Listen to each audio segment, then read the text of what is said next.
You have an idea for a book, but how do you turn that into a story readers are going to care about? That's what we're talking about in today's Writing Workshop Wednesday.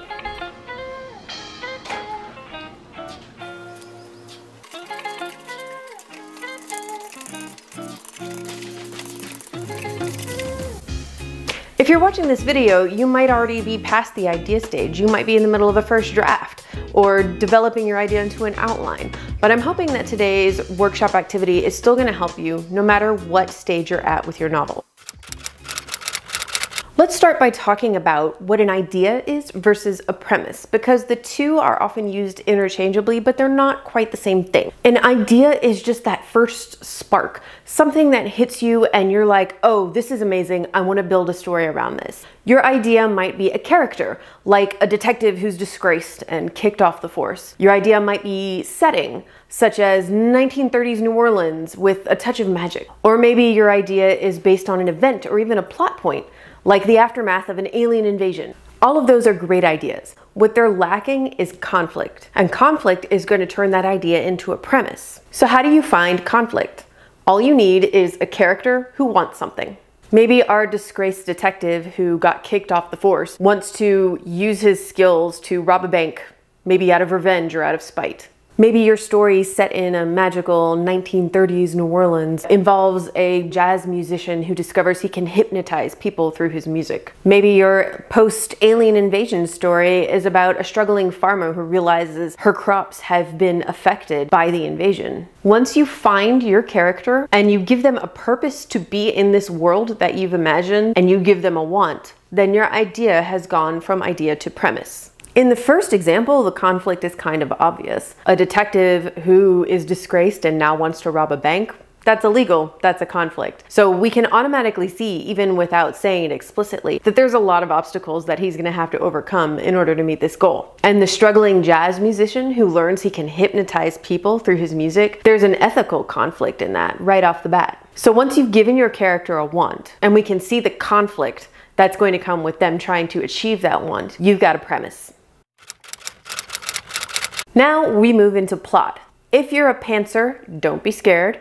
It's okay. This isn't about plotting your novel. I'm gonna save that for another video. All I wanna talk about here is obstacles, because at the end of the day, that's all plot is. A character wants something and they have to overcome obstacle after obstacle after obstacle to get it. That's a really simplistic way of looking at it, but that is the basics of plot. Overcoming obstacles. So how do you take this idea to the next level? Not just make it a story, but make it a really great story. Your character needs some inner turmoil. There needs to be something deeper going on in order for stories to really resonate with readers. It's more than just overcoming obstacles, right? We want to explore deep themes. We want to send messages out into the world. So we've already talked about character wants. Now we need to talk about needs. You've probably heard of plot-driven stories versus character-driven stories. I'm not quite talking about literary versus commercial, that's a topic for another video, but authors are often asked, do you come up with your character first or do you come up with your plot first? Personally, I don't think there's a right or wrong answer to this. Every idea is going to be different for every author. But as far as whether or not your story is going to be plot-driven or character-driven, why not both? So we talked about character wants, and often, but not always, those wants are concrete. It's a quest for an object or a person. The character wants to find a lost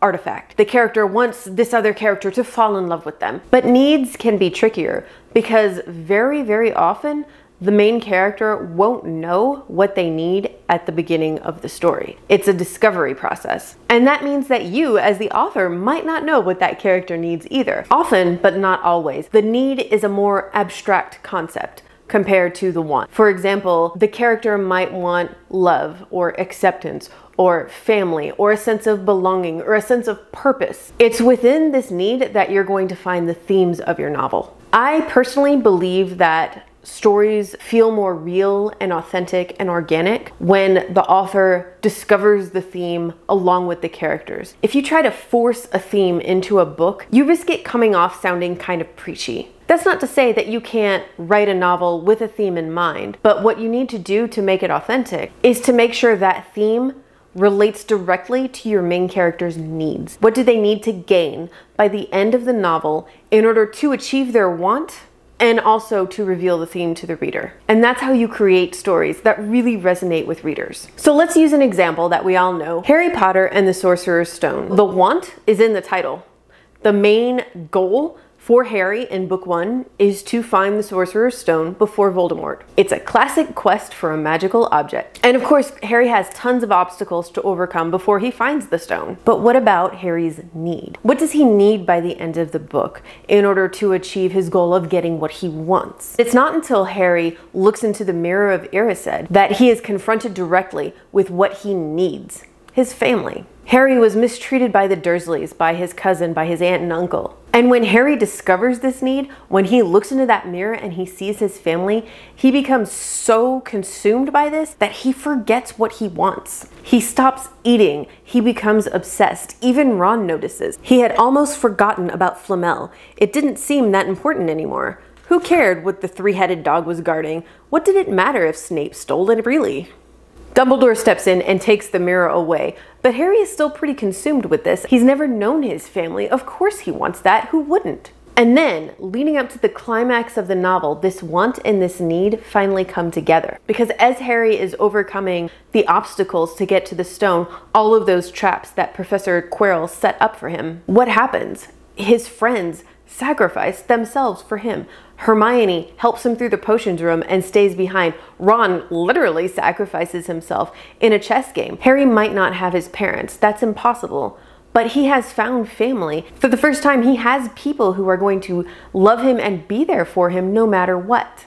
And then finally, at the climactic scene, he looks in the mirror one more time and he sees what he needs and wants: the Sorcerer's Stone, because all he needs in that moment is to stop Voldemort from returning. If you've ever read a book and you just absolutely fell in love with the character and you cared about them so much, but you were a little bit bored with the plot because nothing really happened, that probably means the character has a need but not a want. If you've ever read a book that was action-packed and full of really fun twists and turns and you finished it and thought, man, that was really exciting, but I don't really care, then the main character of that book probably had a want, but not a need. So I think it's really important early on, like even in the brainstorming phase, for you to think about your character and identify what they want and then put them in front of the mirror of Erised and figure out what they need. Once you do that, you'll be able to set up obstacles for both. And the way they respond to those obstacles, the way they handle them, is going to really drive your plot forward and make it a lot more meaningful. Okay, it's time for our first writing workshop activity. Write down your main character's wants. Remember, this is often but not always a concrete thing. And write down your main character's needs, which is often but not always a more abstract thing. Reminder that need is where you're going to find the theme of your novel. Now, list 10 obstacles that will stand in the way of your main character getting what they want, and another 10 obstacles that will stand in the way of them getting what they need. 20 obstacles is a lot to come up with, and you might not use all of these in your novel. In fact, you probably won't. But I challenge you to get to 20 obstacles anyway. If you get stuck and you can't think of 3 more or 4 more or 5 more, throw the most ridiculous thing you can think of at your characters. Stuff you know you will never include in your novel. Often just the act of writing it down and being kind of silly about it and giving yourself a break will help jog your brain a little bit, and you'll end up finding obstacles and thinking about plot points that might not have occurred to you otherwise. Once you've got those 20 obstacles listed, paste your results in the comments below. I'll reply to every comment I get and offer not only feedback, but maybe throw a few obstacles at your characters myself. If you want an extra challenge, check out the other comments and maybe suggest a few obstacles for their characters. You never know, another author here might end up giving you an amazing plot point that you never even thought of for your story. So are you ready? Let's get writing.